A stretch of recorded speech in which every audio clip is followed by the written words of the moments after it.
বাবা শব্দটি ছোট হলেও এর পেছনে লুকিয়ে থাকে এক একটি পাহাড় সম ত্যাগের গল্প। বিশ্ব বাবা দিবসে নিজের জীবনের এমনই এক অসামান্য অধ্যায় ভক্তদের সঙ্গে ভাগ করে নিলেন ছোট পর্দার জনপ্রিয় অভিনেতা তৌসিফ মাহবুব। সামাজিক যোগাযোগ মাধ্যমে বাবার সংগ্রাম ও ত্যাগের কথা মনে করে আবেগ আপ্লুত হয়ে পড়েছেন এই অভিনেতা। আজ তৌসিফ মাহবুবকে আমরা যে অবস্থানে দেখছি তার ভিত্তিটা গড়ে উঠেছিল বহু বছর আগে এক মধ্যবিত্ত ঘরে।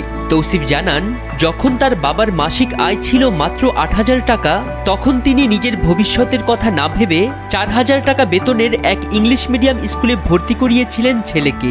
নিজের সীমাবদ্ধতার চেয়ে ছেলের অমিত সম্ভাবনাকে বড় করে দেখেছিলেন সেই বাবা। তার একটাই স্বপ্ন ছিল, ছেলে যেন সবার চেয়ে আলাদা হয়, বড় মানুষ হয়।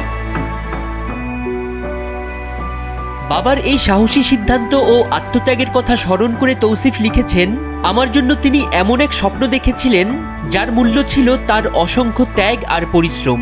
আজ আমি তার সেই স্বপ্ন কতটা পূরণ করতে পেরেছি জানি না, তবে আজ আমি যা, তার সবটুকুই আমার আব্বুর অবদান।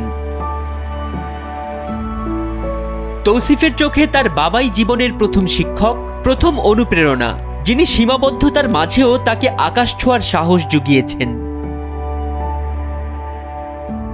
ফরিদ উদ্দিন মোহাম্মদ, সময়ের আলো।